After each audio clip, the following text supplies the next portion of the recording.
Leviticus 23. Mic check. Y'all still with me? All right. Leviticus 23 and 1. Yahweh spoke unto Moshe, saying, Speak unto the children of Israel, and say unto them concerning Moadim, feasts of Yahweh, the appointed times of Yahweh, the seasons of Yahweh. That's what the Father is saying. Speak concerning these seasons. Remember, in the law is a shadow of things to come. The law is the Father's natural way to explain to us his spiritual manifestations. He deals with us with nature so we can understand his spiritual dynamics, his spiritual principles, things that he wants us to do and understand. These are shadows. The shadow is designed to lead and guide us in a direction, but it is not the physical thing that is coming. The physical thing that's coming is the kingdom, is Yehoshua, and his eternal life with the Father. That's the physical thing that's coming. The law is a shadow to point us in that direction. It is an outline or an image of what's to come. Just like your shadow on the wall. It is an outline and an image of you, but it's not you. It's guiding to you. All right? A reflection from the light. So he says, Speak to the children of Israel concerning my feasts, which you shall proclaim to be holy convocations. Even these are my feasts, Moadim, my appointed times. All right, we are to proclaim them. That's what I'm doing now. I'm proclaiming them, teaching them, speaking about them, proclaiming it, acting them out, guarding them, not allowing anybody to misrepresent them, correcting and rebuking concerning them, and living them as we proclaim them. 6 days shall work be done, but the 7th day is the Sabbath of rest, a holy convocation. You shall do no work therein. It is the Shabbat of Yahweh in all your dwellings. So these are the Father's feast days. These are his appointed times. The first appointed time is the weekly Shabbat. It comes every 7 days. And it sets as an example that when we get to the high Sabbaths, we would know how to conduct ourselves at the high Sabbaths because we've been practicing with the weekly Sabbaths. 1 second.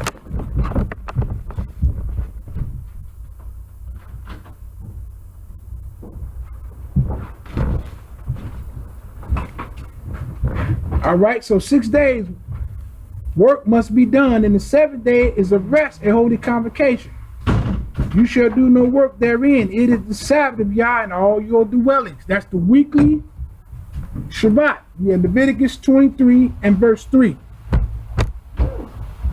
So the weekly Shabbat, you can lock that up, sister. There's nobody behind you. The weekly Shabbat, it sets as a model for the high Shabbats. And it is an appointed time. It's the first Moadim, or appointed time, or feast. These are the feasts of Yah, even holy convocations, public meetings, separated, sanctified public meetings, which you shall proclaim in their seasons, in their appointed times. Leviticus 23 and 5. In the 14th day of the first month at evening is Yahweh's Passover. This is another appointed time. So we had this 2 weeks ago on the 14th day on the Hebrew calendar, right? So we are today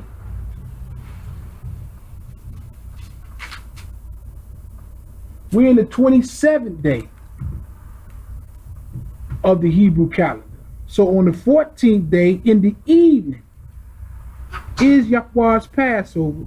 And we know that Passover is the sacrifice of a lamb or a goat. And we know that Yehoshua was the Passover. So the lamb or the goat was the shadow. It was the schoolmaster. And Yehoshua was the real Passover. All right? And so we had that last week. And or 2 weeks ago. And on the 15th day of the same month is the feast, the appointed time of unleavened bread unto Yahweh. 7 days you must eat unleavened bread. So we did that for 7 days, right? And in the first day we had a holy convocation that was 2 weeks ago, and you shall do no servile work, but you shall offer an offering made by fire unto Yahweh 7 days. In the 7th day is a holy convocation, you shall do no servile work. So we don't offer any fires anymore because Yehoshua fulfilled that. But we also, on the 7th day, had a Shabbat, which was last week. That was last week, Saturday at sundown until Sunday at sundown. All right, y'all remember that? It says, and Yah spoke unto Moses, saying, speak unto the children of Israel, and say unto them, when you be coming to the land which I give you. So he gave this in Egypt. He gave this in the wilderness. So when we come into Israel, to our own land, and shall reap the harvest, when you have your own land, you have farmers, you are agricultural people, you will reap what you have sown. When you reap your harvest, you shall bring a sheaf of the first fruit of your harvest unto the priest. There is a first fruit of the harvest during the feast of unleavened bread. You have to understand what is first fruit. We're gonna learn what is the first fruit. It is the harvest that takes place during the week of unleavened bread. You physically harvest this from the earth.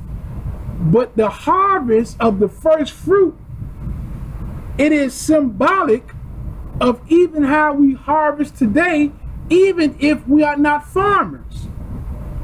You have a lot of Israelite teachers who don't understand the tithing system. They say we can't tithe because we're not farmers. They don't understand that that was a shadow. That was an example of how we are to tithe in everything the Father give us the ability to produce. The Father used vegetation to explain his spiritual dynamics in every area, and it don't stop with the tithe. So we like to make the tithe specific, but when it comes to Yehoshua being the sacrificial lamb, we like for that to be a shadow. Does everybody understand that? But the fruits and vegetables is a shadow too, in some instance. You have to understand that. You got a lot of people teaching against tithe. I used to be one of them when I didn't understand, because that's what I was taught when I first came into the truth. I see 14-year-old boys on YouTube teaching against the tithe. He's not even old enough to tithe. Tithe was for men 20 and over. He don't even know what he's talking about. And then you got grown men confirming this because he done read some scriptures, and he don't even understand that when you speak against tithe, you're speaking against your own system that the Father set up for you to make it, irregardless of wherever you are at in the world collectively. This is our system that works. The church showing you that it works. It's a spiritual principle. But the Father used fruits and vegetables and animals and grains to show us how to tithe. But it's not limited to fruits and vegetables and grains. It's not limited to that. But you still can tithe that way, but that's not the only way that you tithe. All right? So let's deal with first fruit. It says you are to reap a harvest and bring in your first fruit. If you don't know what the tithe is, you don't know what the first fruit is, you're not going to heaven. You are canceling yourself out of the Lamb's book of life, out of prophecy. I'm going to show you that. All right? Let's deal with the first fruits. The elders or the priests, this is symbolic of something. Waving of the sheaf of the first fruit. The grain is barley. That is the first fruit that during the week of unleavened bread, after that weekly Shabbat, during the week of unleavened bread, you have 7 days. You will always have a weekly Shabbat during the week of unleavened bread. Why? Because it's 7 days. It covers 7 days. So in the 7 days, you always have what? A weekly Shabbat. So after the weekly Shabbat, which the world calls Sunday, we know as Yom Rishon, first day of the week, that day is the harvest of that year's barley that grew. That harvest, you are to collect the sheaves. And when you collect the sheaves, we were to give them to the elders. The elders were to wave them in the honor of Yehoshua's resurrection. He is the first fruit of those to be resurrected from the dead. That's what Yehoshua is. Remember, the law is a shadow of the thing to come. So when we gather by faith, we're saying that Yah's word is true and Yehoshua is going to fulfill this. Guess what? He fulfilled it 2,000 years ago. That's why we're not waving any sheaves today. He fulfilled it already. All right?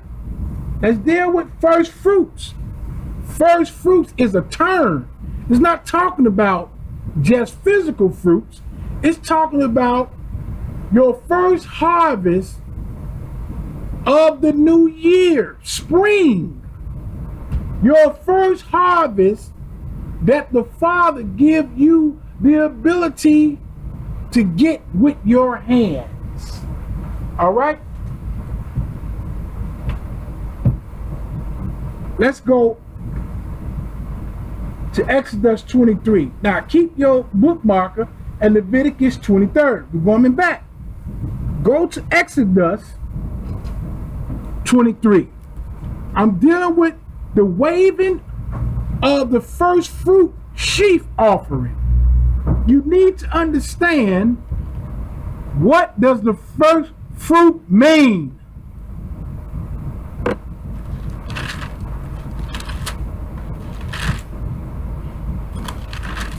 Remember, you also say, if you don't believe Moses, you will not believe me. Exodus 23, and I'm going to start at verse 14.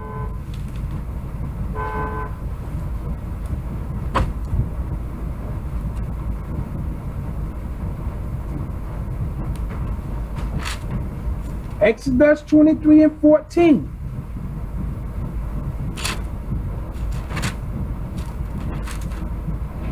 It says, 3 times you shall keep a feast unto me in the year.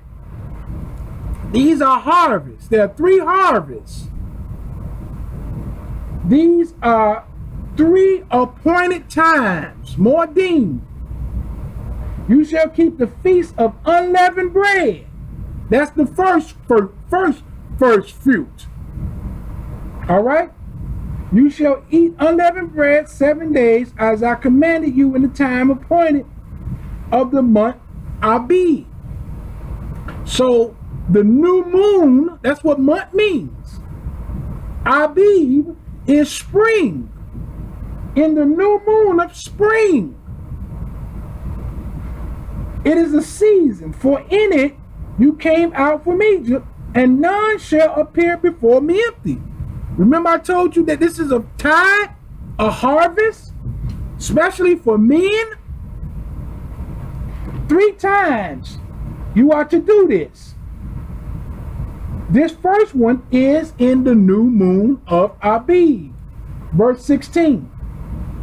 The feast, appointed time of harvest, the first fruit of your labor.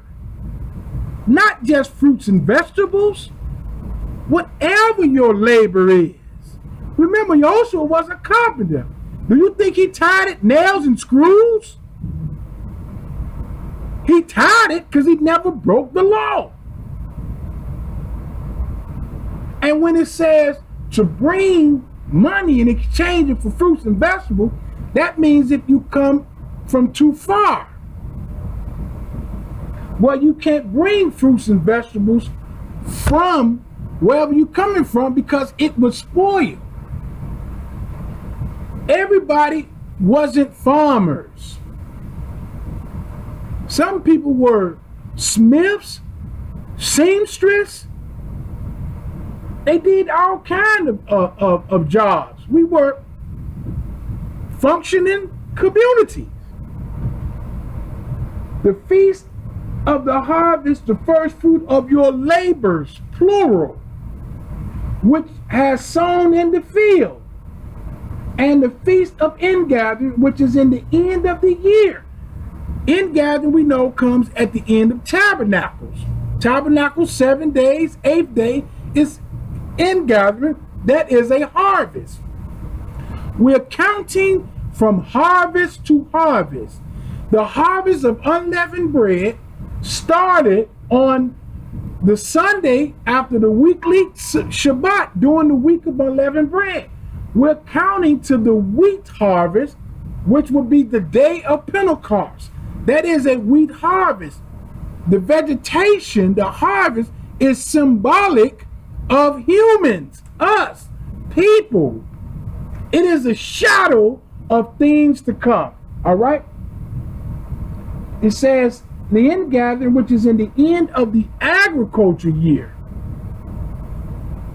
when you has gathered in your laborers out of the field.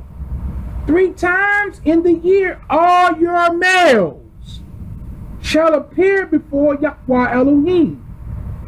It says, all of your males, you shall not offer the blood of my sacrifice with leavened bread, neither shall the fat of my sacrifice remain until the morning. The first fruits of thy land you shall bring into the house of Yahweh your Elohim. You should not seed a kid in his mother's milk. So I want to deal with 19. The first fruits, the first of the first fruits of your land. The first of the first fruits of your harvest is barley. And you are to bring that into the storehouse, that there may be meat in the Father's storehouse. Remember, this is to guide us in other areas of our life. He's showing us how to tithe and the principles behind tithing. Because remember, when Abraham tithed, what did he tithe? To Melchizedek. He tithed the spoils from the war. What he took, that's what he tithed. So remember that. Abraham tithed to Melchizedek. So the fruits and vegetables is a shadow. It is showing us how to tithe. But dealing with the first fruit, it is the first of our labors. The first of our labors that we have did with our hands, that the Father gave us ability to get wealth. All right? The Bible says, Yah said, it is I that gives you the ability to get wealth. Said that in Joshua. I give you the ability, to get wealth. But dealing with the first fruit, let's continue on. And you're going to see how it grows from fruits and vegetables to the saints, to the people of Yah. All right? Proverbs 3. Let's go to Proverbs 3.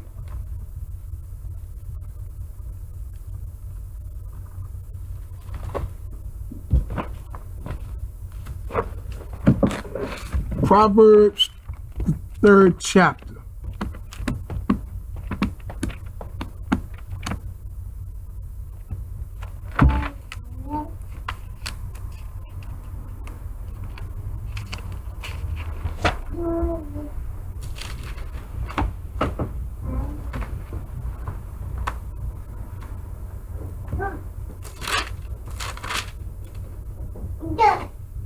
Look at Proverbs 3 and verse 9.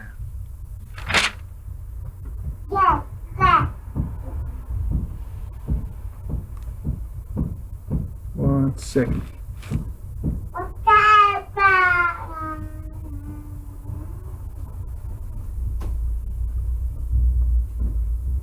And it reads, honor Yahweh with thy substance, with the first fruit of all your increase.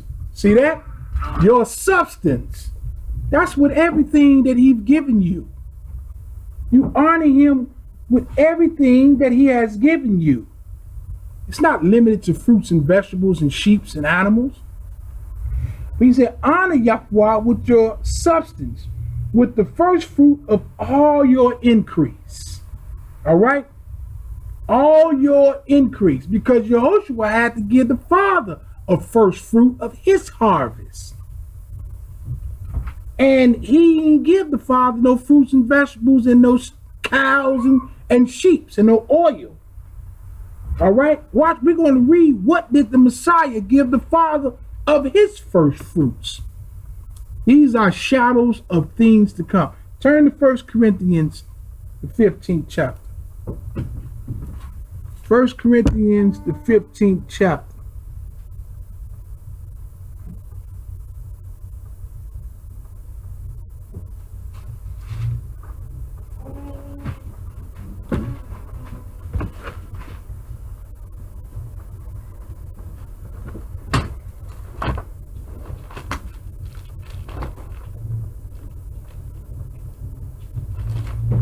First Corinthians 15.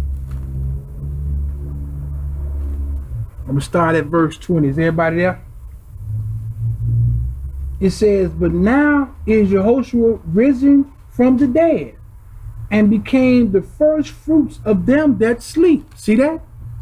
So you see how first fruits is not limited to fruits and vegetables and animals, but that was the precursor for us to understand what it meant, but it didn't stop there. That is the origin. Now we're dealing with the revelation of first fruit. This is the revelation. The Father is revealing to us what it truly means. All right? But now is Yehoshua risen from the dead, and Yehoshua became the first fruit of them that sleep. For since by man came death, by man also came the resurrection of the dead. Adam brought death. Yehoshua brought resurrection, to stand up from death, to rise again. For as in Adam all died, even so in Mashiach shall all be made alive. Every man in his own order. HaMashiach, the first fruits. See that? The first fruit. That is a saying in Hebrew. The first fruit is a understanding of your harvest. So all that the Father has given you, this is your first to come up. Because he required it. He required the first male of all of yours. Your first males and your first animals. And so the Father substituted humans with animals until he brought Yehoshua. But the Father said, all the firstborn is mine. And we were to sacrifice our firstborn child to the Father. People say, well, y'all don't deal with no human sacrifice. Ask Abraham and what the Father told him to do with Isaac. And then he spared Isaac by substituting. He redeemed Isaac with a ram. But the Father still required Isaac. He just redeemed him. He was showing us what was to come. He redeemed mankind with the sacrifice of his son. That's what Passover is all about. He said, but every man in his own order.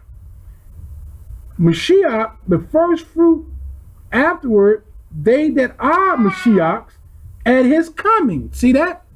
So we're going to be Yehoshua's first fruit at his coming, that he's going to present to the Father when we go in the kingdom. That's what the 144,000 is. Who is the 144,000?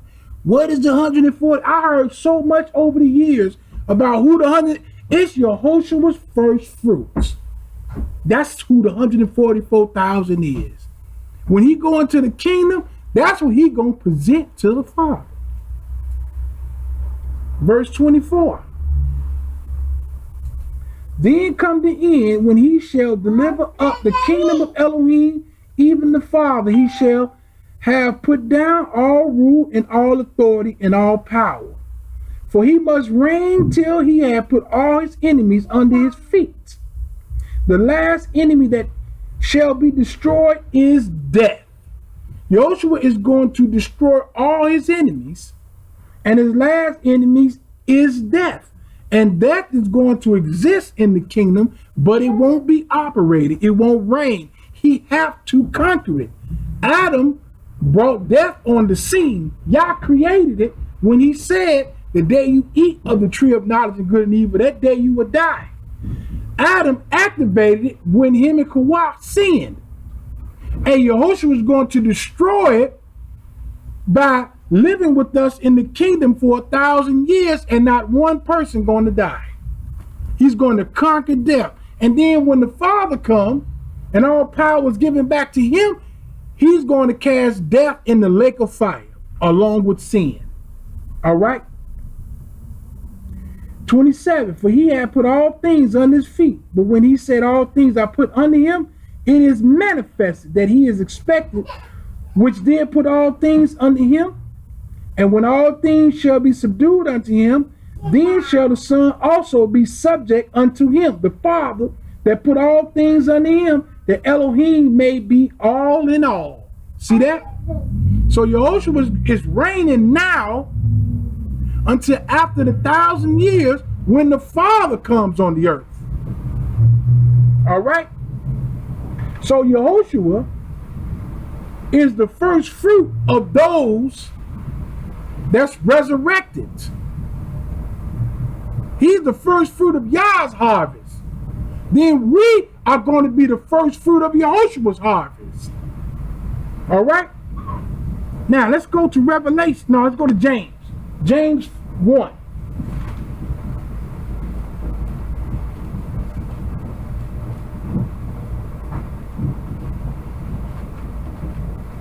Just trying to help us understand what we're reading and what is the first fruit all about.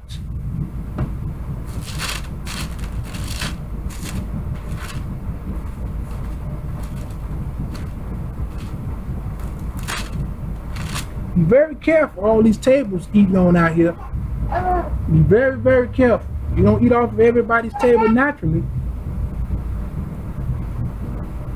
Some folk cook with unwashed hands. That's why you get all these stomach viruses. When you have all these so-called potlucks and stuff like that, everybody gets sick. You got to be careful eating off of everybody's hands. Folk ain't wash their hands. They don't want no gloves. They digging in their nose, scratching their butt, and they cooking your food. Women on their cycle, you're not supposed to be cooking when you're on your cycle. For health reasons, let alone the ceremonial reasons. James chapter 1, start at 17. Every good gift and every perfect gift is from above and come down from the Father of lights, with whom is no variableness, neither shadow of turning. Of his own will begat he us with the word of truth, that he should be a kind of first fruits of his creation. See that? Or of his creatures.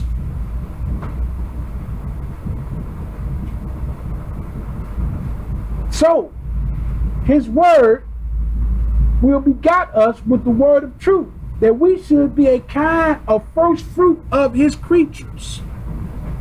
We would be the first fruit of his creatures. There would be other creatures in the kingdom. The scripture talks about the wolf, laying down with the lamb, and the baby playing with snakes in the kingdom. So there's going to be other creatures or creations, in the kingdom. But we are the first fruit of those things that was created in the first 6 days. All right? Revelation 14. Deal with this 144,000. People writing all kind of books on this, all kind of crazy opinions. And they clearly say who the 144,000 is and where they come from. People has just got biblical dyslexia or something. Just make up stuff. Revelation 14:1. And I looked, and lo, a lamb stood on Mount Zion, and with him 144,000. This is Yahushua's second return. The lamb, our Passover lamb, standing with 144,000, having his father's name written in their forehead. And I heard a voice from heaven as the voice of many waters, and as the voice of great thunder. And I heard the voice of harps harping with their harps. They sung as it were a new song before the throne, and before the 4 beasts and the elders, and no man could learn that song but the 144,000, which were redeemed from the earth. See that? This is where they come from. These are they which defile not with women, for they are virgins. They were righteous. These are they which follow the Lamb whatsoever he goeth. These were redeemed from among men, being the first fruits unto Elohim and to the Lamb. They were the first fruits going into the resurrection. Then the scripture says, behind them there was a number that no man could number. Look at verse 6. Well, verse 5 say, in their mouth was found no guile, for they were without fault before the throne of Elohim. And I saw another angel fly in the midst of heaven, having the everlasting good news concerning the kingdom to preach unto them that dwell on the earth, and to every nation and kindred and tongue and people. There were other races going into the kingdom other than Israel. So get that stupid teaching out of here that only Israel going to heaven. That's foolishness, and only 144,000 going to heaven, like the Jehovah's Witnesses say. That's stupid. It don't say that. It says after the first fruits, there were dwelling on earth every nation and kindred and tongue and people, saying with a loud voice, fear Elohim, give glory to him, for the hour of his judgment is come. Worship him that made the heaven and the earth, the sea, and the fountains of water. See that? These are the people that's going into heaven. So stop that lie and all this foolishness, but understand what the first fruit is. And I guarantee the first fruit is Israel.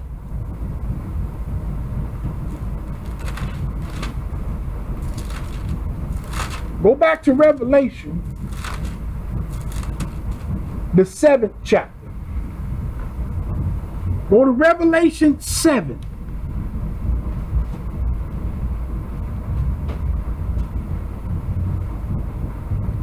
Revelation is not written in chronological order according to Gentiles' numerology system. It's written in the order that the Spirit gives it to the reader, to the prophet who understands it. If you think you read Revelation in order, you're sadly mistaken. 7:1. And after these things I saw 4 angels standing on the 4 corners of the earth, holding the 4 winds of the earth, that the wind should not blow on the earth, nor on the sea, nor on any tree. And I saw an angel ascending from the east, having the seal of the living Elohim. He cried with a loud voice to the 4 angels to whom it was given to hurt the earth and the sea, saying, hurt not the earth, neither the sea, nor the trees, till we seal the servants of Elohim in their foreheads. What is the seal, you all? You just read it in 14. It's the Father's name. And I heard a number of them that were sealed. They were sealed 144,000 of all the tribes of the children of Israel. You see that? It goes on to say the tribe of Yehuda, the tribe of Reuben, the tribe of Gad, Asher, Naphtali, Manasseh, Simeon, Levi, Issachar, Zebulun, Joseph, and Benjamin. Do you notice what tribe is not there? The tribe of Dan and Ephraim. Because of something that was did in the north when Ephraim was the head of the children of Israel. Another story for another time. I just want you to see that the tribe of Dan is not there. There's a reason for that. But this is the 144,000 are the first fruits unto Yehoshua and the Father going into the kingdom. All right, they were Israelites that was redeemed from the earth, that was not defiled. All right.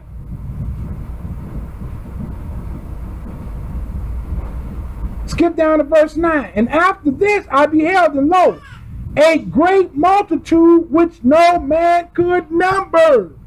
Same thing in 14, ain't it? Of all nations and kindreds and people and tongues stood before the throne and before the Lamb.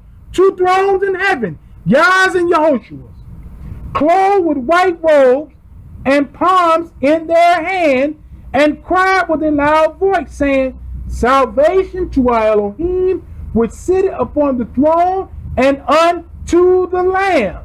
All the angels stood round about the throne, and the elders, the 4 beasts, fell before the throne on their faces and worshiped Elohim. All right? Saying, Amen. So be it. Bless, glory, wisdom, and thanksgiving, and honor, and power, and might unto our Elohim forever and ever, and so be it.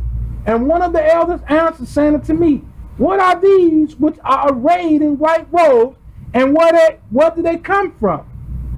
And I said unto him, sir, you know.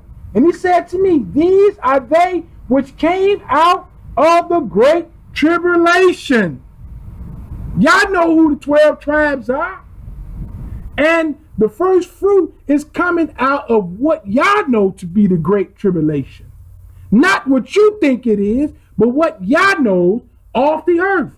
Whether they came from what we know as biblical times, whether it came from chattel slavery, or where it came from the millenniums and beyond. Y'all knows. But they came from earth and Israel. And as long as the sun, the moon, and stars, and the ordinance remain in the heavens, Israel will not cease from being a nation. All right? So, 14. And I said unto him, Sir, you know, and he said to me, These are they which came out of the great tribulation. You don't need no book on the 144,000. Here it is, in the book. And have washed their robes and made them white in the blood of the Lamb. You know there ain't going to be no non-believers. Therefore are they before the throne of Elohim, and serve him day and night in his temple, and he that sit on the throne shall dwell among them. A lot of these would be some of those martyrs that y'all would see fit to being in this day. Some of us will be kept in tribulation, and some of us will be martyred for Yah's name's sake, because we will be put in position to testify of Yah and his Messiah, and we will be killed for it. These are the ones that will be part of the 144,000. It will not be none of these chicken back coward Israelites that are afraid to speak to Yah's people, let alone speak truth to power. If you are summoned to come into the White House before the United Nations and you're afraid to speak to the people, you definitely won't be one of those who speak to true power. All right? So these are the ones that will serve Yah day and night in his temple. These 144,000, the first fruits that's going into the kingdom when Yahushua return. They shall hunger no more, neither shall they thirst anymore, because they hungered and thirst on the earth, because they went through. Neither shall the sun light on them, nor any heat. For the Lamb which is in the midst of the throne shall feed them. Man, all the fathers' prophets be dying poor and be dying broke. Hey, y'all got them in the end, because it's best that they receive their reward, now what I'm reading, than what we're living. Some of the fathers' prophets was rich like Abraham, and some of them wasn't rich. But that doesn't determine your spiritual level, your financial state. People think that your financial state explains your spiritual level and your relationship with the Father. Has nothing to do with each other. The churches will have you it do. All that false prosperity foolishness. For the Lamb which is in the midst of the throne shall feed them, and shall lead them unto living fountains of water. And Elohim shall wipe away all tears from their eyes. A lot of tears from the prophets of the Most High going through hell and high water. And if you're going through hell and high water for the Father's name's sake, you in great company. So stop whining. Know that you are in great company. Hey, whine to the Father and not to man, because all you do is cast doubt when you whine to man. All right? Go in your closet and whine to the Most High. All right? So let's go back to Leviticus 23. I want to give you a history and a future lesson on what the first fruit means. So if you listen to people who put a limit on your first fruit, then they're cutting your future off. Don't listen to them. Your tithe is saying that Yah, I'm confirming that you bless me. You bless me already, and I'm confirming that you bless me, because it is the first fruit of my increase. All right?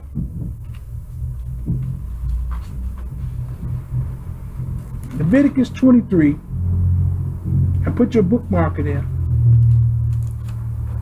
And let's go to Deuteronomy, the 8th chapter.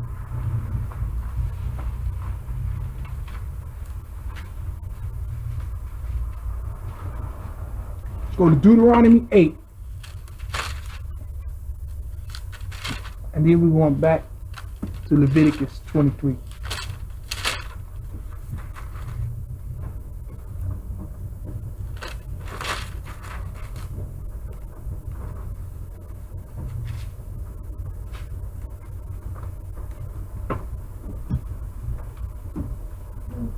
Now watch this.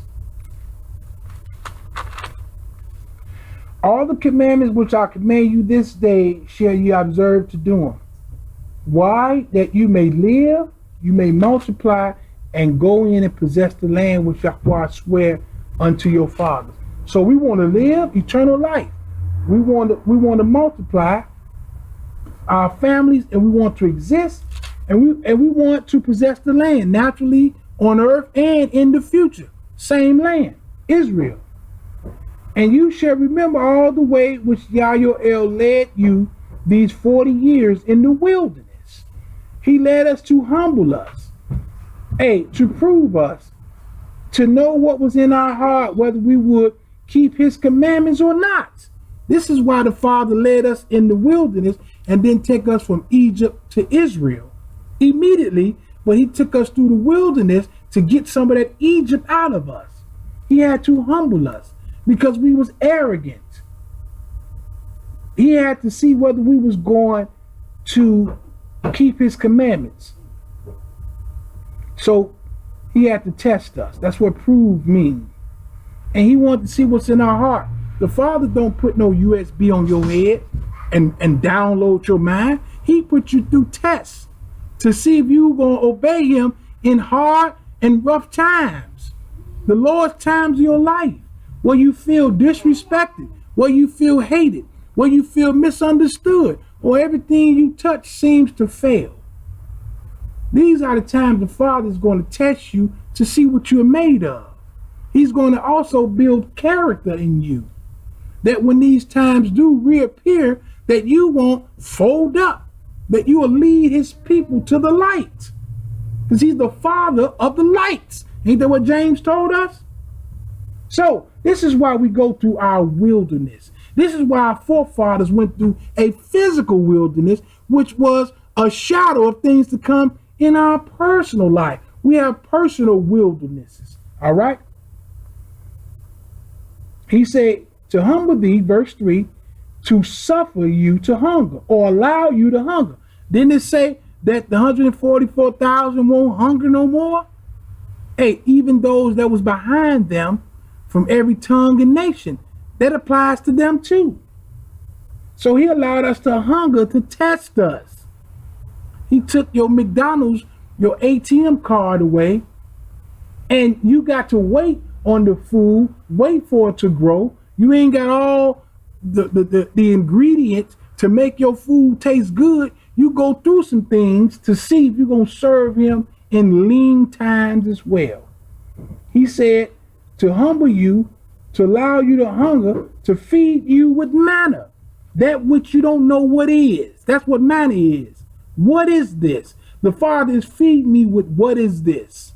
But it's sustaining you. You don't even know why. Man, I pay my tithes. I don't know how I'm paying my bills. I don't know how I'm getting by, because he's feeding you with manna. Because you're getting by and don't know how. How you getting by? He said, which you know not. Neither did your fathers know. We call it angels' food, but we don't even know what it was. It's symbolic. I hear the testimony all the time where saints say that the ones who tithe, who give their first fruits, get by and don't even know how they're getting by. It's a spiritual principle. It says that he might make you know that man do not live by bread only, but every word that proceeds out of the mouth of Yah do man live. Every word. So the thing that sustains your physical body is not just meat and water, or meat and pop, or candy bars, but it's the word of Yah. The the word of Yah fulfills the flesh as well. It says, your clothes wax not old upon you, neither did your foot swell these 40 years. You shall also consider in your heart that as a man chases his son, so Yahweh your El chase you. He chastises us, he corrects, he rebukes us, he reproves us, just like you do your child, because he's our father. Therefore you shall keep the commandments of Yah Elohim, to walk in his ways, to fear him. For Yah your El bring you into a good land, a land of brooks, of water, of fountains, of depth that spring out of valleys and hills, a land of wheat and barley, vines and fig trees, pomegranates, a land of oil and honey. These are examples of everything. It ain't limited to this, but this represents things that you need in your life. The Father bring you into that land with all those blessings. So today we got refrigerators, we got cars, we got internet, we got all of these things to help us and assist us in this life to serve him. Now, if you use those things for evil, that's on you. But you can also use those things for good. You could communicate with loved ones across the world on the internet. You can travel back and forth in planes that you wouldn't be able to do. So the Father give us all these things, to help us, in this life. A land wherein you shall eat bread without scaredness, you shall not lack anything in it. A land whose stones are iron, and whose hills you may eat it. When you hast eaten, art full, then you shall bless Yahweh your El for the good land which he hath given you. So once you eaten, and then you full, then you say your grace. Then you bless the Father when you eat, and then you become full. A lot of us bless the Father before we are full, which is okay, but that's not what he required. You need to do it both times. You showing the Father your gratitude, fine. But you need to show the Father you're not forgetting him when you're satisfied. He don't want you to forget him, because when our bills are paid, we got extra money, when everything is going okay, our bellies are full, we forget the Father. We don't remember Yah until we get a test at the hospital and it says the polyp might be cancerous. Then all of a sudden you remember the Father. That's when he say he's not going to hear your cry. Because when you was full, you didn't thank him. So this is what this is saying. Thank him when you full, when things is going according to the way that it satisfies you. Verse 11. Beware that you forget not Yahweh your El in keeping his commandments, his judgment, his statutes, which I command you this day. Lest when you has eaten and are full, and has built goodly houses and dwell therein, and when your herbs and your flock multiply, and your silver and your gold, your money, your treasures, your 401k, all of the above, not just your fruits and vegetables, and all that you has is multiplied, your first fruit that he has given you. When you full, don't forget the Father's portion, his tenth, and then your free will offering and your vow. Whatever you vow to give, don't forget. Don't make a vow if you don't keep it. Then your heart be lifted up, and you forget not Yahweh your El, which brought thee out of the land of Egypt from the house of bondage, who led thee through that great and terrible wilderness, wherein were fiery serpents and scorpions and drought, where there was no water, who brought you forth water out of a rock of flint, who fed you in the wilderness with manna. The Father fed you, which your fathers knew not. They ain't know what it was. That he might humble you, and that he might prove or test you to do good at your latter end. And you shall say in your heart, my power and my might of mine hand. You shall say in your mind or your heart, my power and the might of my hand had gotten me this wealth. This is what you tithe. But you shall remember Yahweh your Elohim, for it is he that give you power to get wealth, that he may establish his covenant which he sware unto your fathers, as it is this day. And if you do at all forget Yahweh your El, and walk after other gods, and serve them and worship them, I testify against you this day that you shall surely perish. Israelite future is very dim and glim. I've never seen so many black atheists in my life. We are X amount of tens, what are we, 100 years past chattel slavery? Just 100 years. We were the most religious people on the face of this earth. Now, we done got some freedom, we done got a bank account, we done got a little 401k and some property positions in the white man's government. Now we're atheists. And we call ourselves the God killer. We call ourselves black atheists. We're losing our mind. And these atheists have millions of followers on YouTube. Black people. We've gotten fat. Thank you. And we have forgotten the Father. So, hey, he said we're going to perish for that. This is why we are perishing today. Because we have gotten fat. Shabbat Shalom. We have gotten fat and we have forgotten the Father. He said, as the nation which Yahweh destroyed before your face, Egypt. Egypt is a sign of what's going to happen to rebellious Israelites that has forgotten the Father. A bunch of tombs buried under sand, and all people talk about is Egypt is what it used to be. That same old sad song, what it used to be. Oh, the glory days of Egypt. Egypt ain't got nothing today. All you ignorant black atheists that worship the dead ruins, the tombs of Egypt, it's nothing. You are ignorant and you are headed to self-destruction because you're disobeying and disrespecting the Father. All you Egyptologists, you black ones, the Bible says you're going to surely perish. Oh, Yahweh didn't say that. Yah said it. Yahweh destroyed before your faces. So shall you perish.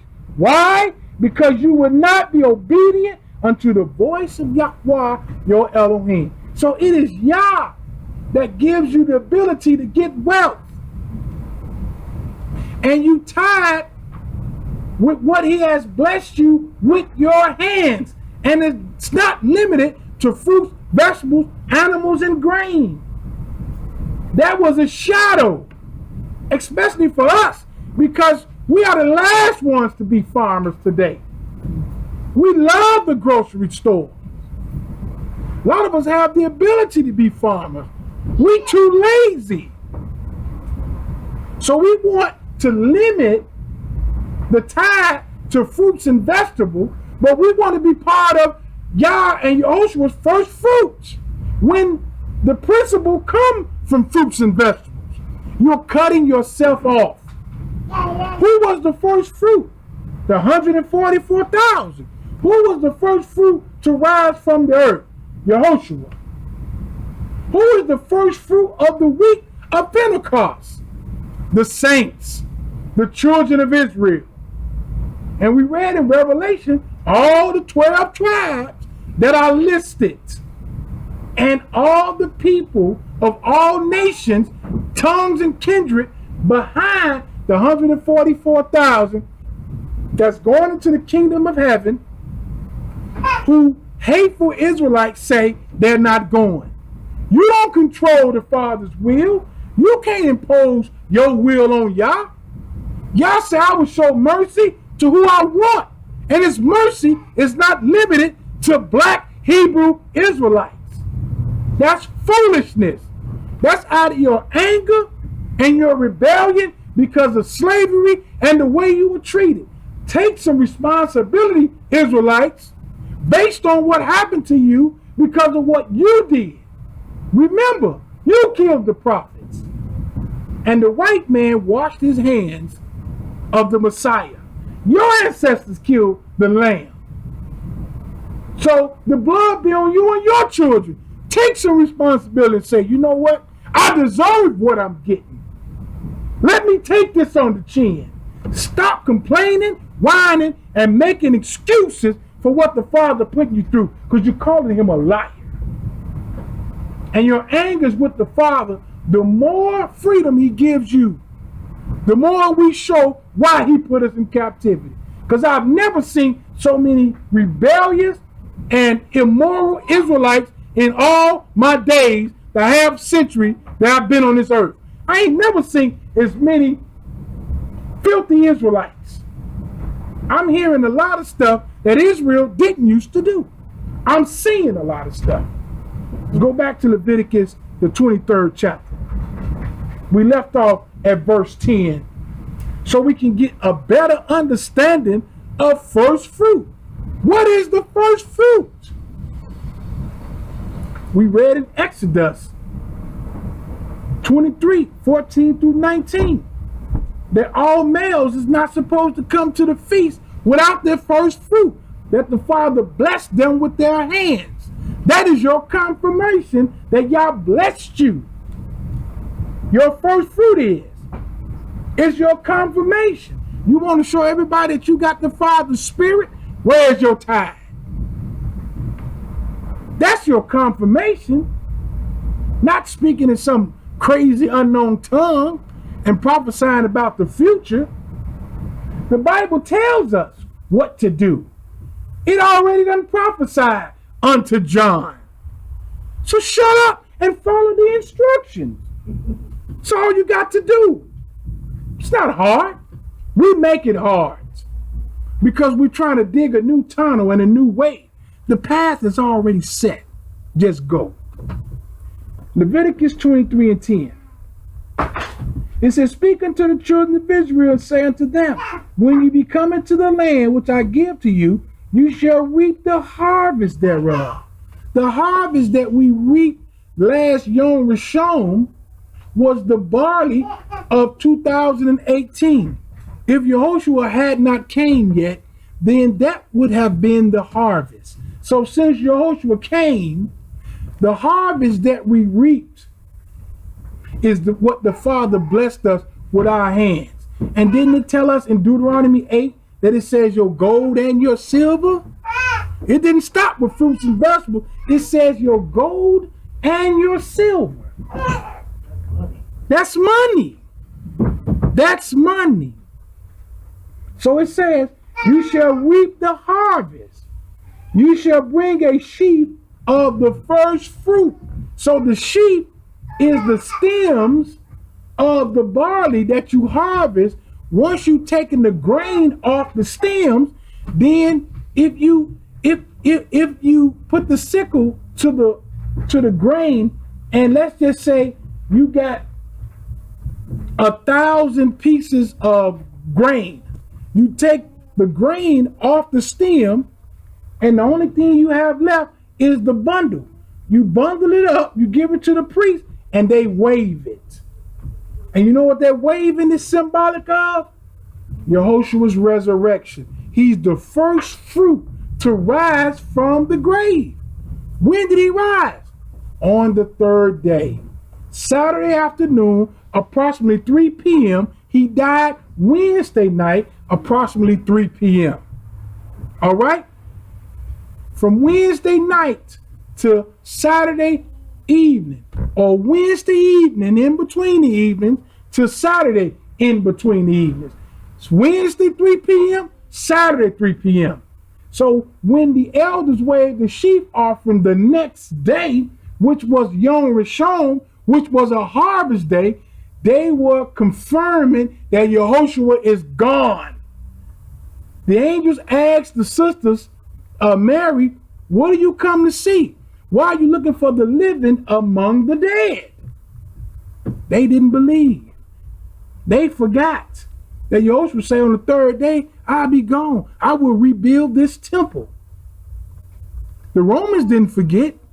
You know how I know? Because they put security guards outside the tomb. So they said, we're going to make sure that none of his followers steal the body. He still was gone. The Holy Spirit, the angels, they came and resurrected him and took him back. And he was in the earth for 3 days and 3 nights. All of those that died, during the flood and previous him, it tells us in Peter that he went and witnessed to those souls. All those that died prior to him. So he went back to recover everybody from his death all the way back to Adam. Everybody after him, hold on. Everybody after him got to believe the testimony of the disciples. So he went to reach backwards. I'm recording this real. So hold your question. So everybody that after him got to believe the testimony. There was no testimony, before that, except for the prophecies of the prophets.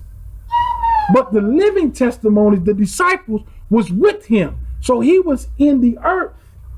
That's in Peter. I'll show it to you. That's in Peter. So it says, the waving of the sheep offering had to be accepted by the priest on your behalf. That's the resurrection of the Messiah dying for the remissions of our sins. And he came back and walked the earth for 40 days, instructing them.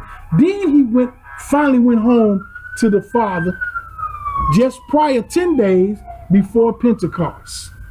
All right. Verse 12. Ye shall offer that day when ye wave the sheaf, a he lamb without blemish of the first fruit for a burnt offering unto Yahweh. Remember we dealt with burnt offerings and sin offerings? Which one was the volunteer? The burnt was a volunteer.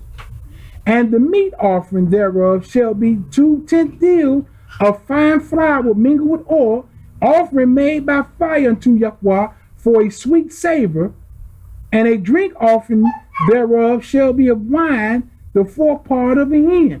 So we had a drink offering. We would pour a drink offering out, and it was with wine.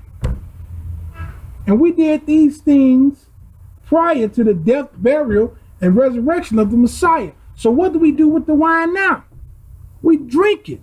As often as we keep Passover, we do it in remembrance of him. We eat the unleavened bread. We eat his body and we drink his blood. All right? Verse 14, Leviticus 23 and 14. And you shall eat neither bread nor parched corn or grain. The parched, the burnt, or the cooked grain is the barley. That's all it's saying. Corn is grain. Barley is grain. So you're making bread. You cannot eat the bread of the barley of that year until the priest waved the sheaf offering. You can eat barley from ingathering, because we was eating barley, because unleavened bread, it starts the week, but the harvest might not come into the middle or the end of the week. When did the harvest come this year? It came at the end of the week, didn't it? Because the harvest came Sunday. But when was the first day of unleavened bread? When was the first day of unleavened bread this year? What day did it fall on? Anybody remember? Monday. That's right. So when did the weekly Shabbat come in? The end of the week. So it says on the morrow after the Shabbat is our harvest. So we can't eat no barley of this year until when? That Sunday when we harvest it. So what barley did we eat on the first day. The barley from the ingathering. Because you got 3 harvests. Are y'all getting this? Unleavened bread, Pentecost, and ingathering. And when we ingather our harvest, we put the grains up. Y'all know what those big cylinders is on farms? That's what grain, say it again. Silo. That's right. That's where we put the grain that we harvest from the different harvests. So we store the grain and we go to what's called the cupboard, the pantry, the closet, the silos to get the harvest from 6 months ago that we've been eating off of when? For the last 6 months. We saved some for the week of unleavened bread because we can't eat the barley of that particular year until we do the harvest and the sheaf offering is waived. Look at 14 again. You got to understand this because this is your history. You shall eat neither bread nor cooked grain nor green ear. See that? Until when? The self-same day that you brought an offering unto Yahweh. Your harvest day. Well, when was our harvest day? Last Sunday. After the weekly Shabbat. The same day we start what? Our counts. That's the harvest day. We can't eat no bread from that year until the waving of sheep offering takes place. That was last week. It shall be a statute forever throughout your generations in all your dwellings. So our statute is not limited to fruits and vegetables. That is the shadow. The Father knew that we was going to be in the future and not be farmers. He knew that. What's old is animal sacrifices. Yahushua came to fulfill what was written of him. He didn't fulfill what was not written of him. Tithe was not written of him. Tithe happened before him. Abraham tithe. So he came to do away with who you tied to, not the tithe itself. So when the new church was set up, the disciples had all the members to sell everything and give it to everybody. So it didn't just go to the Levites. And the leaders of the new church is not just Levites. Matthew, Mark, Luke, and John. So who was the leaders of the new church? John and Peter. And they wasn't no Pharisees or Sanhedrins. All right? They were regular fishermen, tax collector Israelites. So he came to do away with parts of the system, but not the entire system, because it was a shadow of things to come. Are we in the midst of forever? Yes, we are. 15. And you should count unto you from tomorrow after the Shabbat, from the day that you brought the sheaf of wave offering, 7 Shabbats shall be completed. So on the morrow after the weekly Shabbat, you see up on the board, on the morrow after the weekly Shabbat, last week, what date is that on the Gregorian calendar? That was the 8th, right? So the 8th was our harvest day. And that also was day 1. So you see I got 8 with Gregorian, and you see I got a 7 circle. That 7 stands for the 7th day of unleavened bread.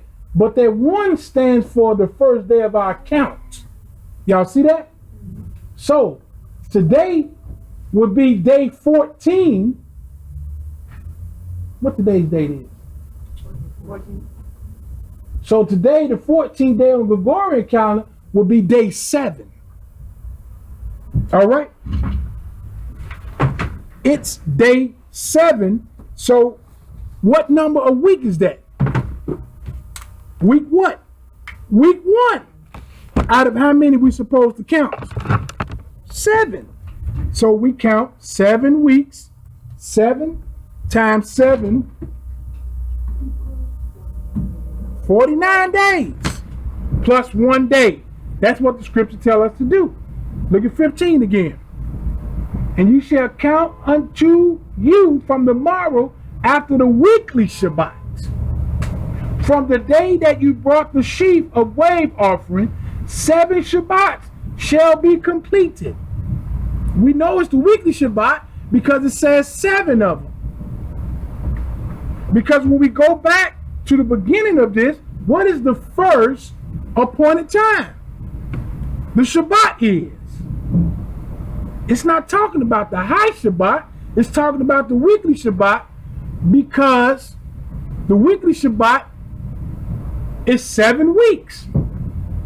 So this kills your floating moons, because 7 floating moons,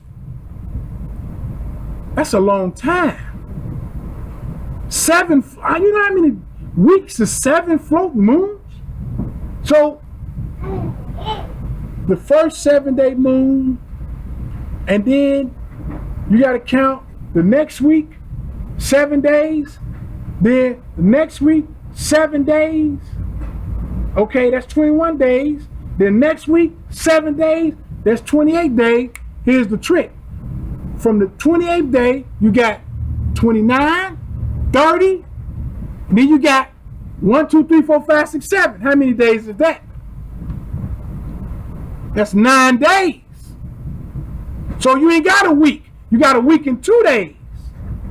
So you do that again. 9 times 9 times 9 times 9. So what's 9 times 7? It's more than 49, ain't it? 63. So 63 days if you're counting the floating moons. So that floating moon is garbage, because it'll be 63 days. How many days did it say to count to get to Pentecost? It says count 50. 63 too many, ain't it? So it can't be the floating moon. It have to be the weekly Shabbat. All right? Because it says, on the morrow after the weekly Shabbat, from the day that you brought the sheaf of the wave offering, 7 Sabbaths shall be completed. Even the morrow after the 7th Sabbath, you shall number 50 days. And you shall offer a new offering unto Yahweh. The new offering is Pentecost. So Pentecost means 50.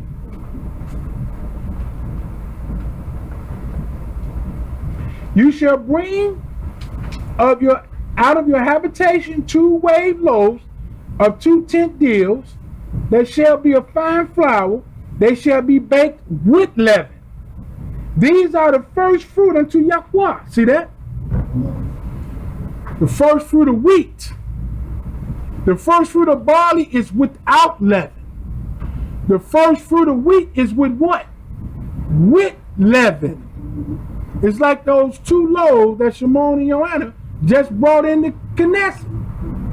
Those are 2 loaves. Those is what we will wave on the day of Pentecost, because they are with leaven. See how that works? And that is symbolic of our resurrection. The first resurrection was symbolic of the Messiah's without sin. How many people of the children of Israel, other than Yahushua, is without sin? None of them. All the way down from Adam, Moses, Enoch, Isaiah, all of them are with sin. The whole 144,000. That is our resurrection. Because our resurrection is when? After the Messiah's. So this is what we're counting to. The day of Pentecost. You shall offer with the bread 7 lambs without blemish in the first year, and a young bullock and 2 rams. They shall be for a burnt offering unto Yah, with their meat offering and their drink offering, even as an offering made by fire of sweet savor unto Yahweh. Then you shall sacrifice 1 kid of goats for a sin offering, the 2 lambs of the first year of a sacrifice of peace offering. The priest shall wave them with the bread of the first fruit of a wave offering before Yahweh. The 2 lambs, they shall be holy to Yahweh for the priest. And ye shall proclaim on this self-same day, Pentecost, that it may be a holy convocation, a high Shabbat unto you. You shall do no servile work therein. It shall be a statute forever in all of your dwellings throughout your generations. And when you reap the harvest of your land, you shall not make clean radiance of the corners of the field. When you reap, neither shall you gather any gleaning of your harvest.